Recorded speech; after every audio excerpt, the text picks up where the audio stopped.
네, 안녕하세요. 저는 수자국어학원에서 광남고 1학년을 담당하고 있는 권기현이라고 합니다. 이번 기말고사가 어떻게 출제가 되었고, 이거를 토대로 우리가 2학기 시험을 어떻게 준비해야 되는가, 이거에 대해서 말씀을 드리려고 이렇게 영상을 찍게 되었습니다. 바로 시작하겠습니다. 우선은 기말고사의 출제 경향을 말씀을 드릴 거고요. 그 다음에 2학기 시험의 전략을 어떻게 짜야 되는가, 이렇게 총 2개로 말씀을 드리겠습니다. 우선 첫 번째로 기말고사 출제 경향을 총 3가지로 나눠봤는데요. 첫 번째는 문법 고난도 유형이라고 보시면 될 것 같아요.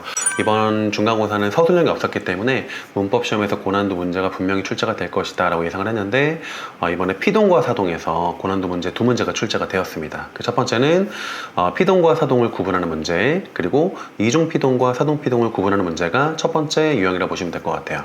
그러니까 배웠던 사례로 선지가 만들어지는 게 아니라 처음 보는 사례로 선지가 만들어지기 때문에 피동과 사동을 구분하는 개념, 그리고 이중피동과 사동피동을 구분하는 개념을 머릿속에 이해를 해놓고, 그 다음에 시험에 나왔을 때 선지에 나온 사례들에다가 그 개념들을 정리하는, 그리고 적용해보는 그런 훈련을 거쳐야 무난하게 해결할 수 있었던 문제다라고 보시면 될 것 같고, 아이들은 이제 문제교재랑 그리고 제가 최종 수업에서도 이 2개 문제를 예상을 하면서 다양한 연습을 시켰기 때문에 잘 맞췄겠지만, 아무래도 조금 더 이해도가 떨어졌던 아이들은 어려울 수 있는 문제여서 문법 문제 대표적인 어려운 고난도의 문제였다라고 말씀을 드리고 싶고요.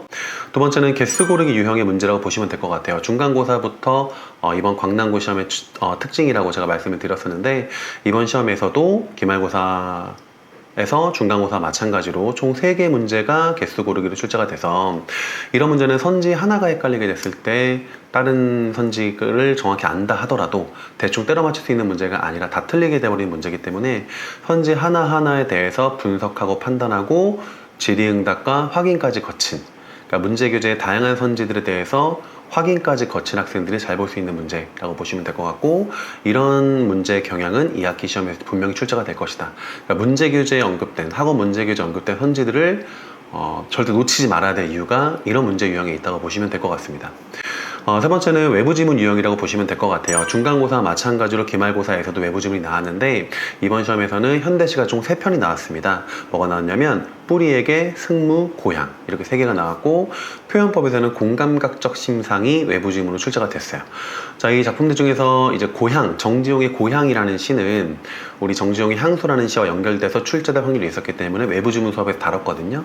그래서 이 시를 분명히 봤었기 때문에 이 시는 괜찮았겠지만, 해결하기가 어렵지 않았겠지만, 다른 작품들이나 공감각적 심상 같은 경우는 처음 보는 사례에 적용하는 훈련이 되어 있지 않으면 어려울 수밖에 없었던 문제다. 그러니까 결국은 처음 보는 작품을 해석할 수 있는 능력, 그리고 처음 보는 작품에 쓰인 표현법을 정리할 수 있는 훈련이 되지 않으면 이런 문제를 해결할 수 없다. 수능 국어 능력이 필요하다는 것을 반드시 이런 문제 유형을 통해서 아셨으면 좋겠습니다. 결국 문학 전반 해석 능력이 필요한 게 외부 지문 유형이다 라고 보시면 될 것 같아요. 이렇게 기말고사의 출제 경향을 말씀을 드렸고요. 자, 이제 그러면 우리가 2학기 시험을 어떻게 준비를 해야 되느냐.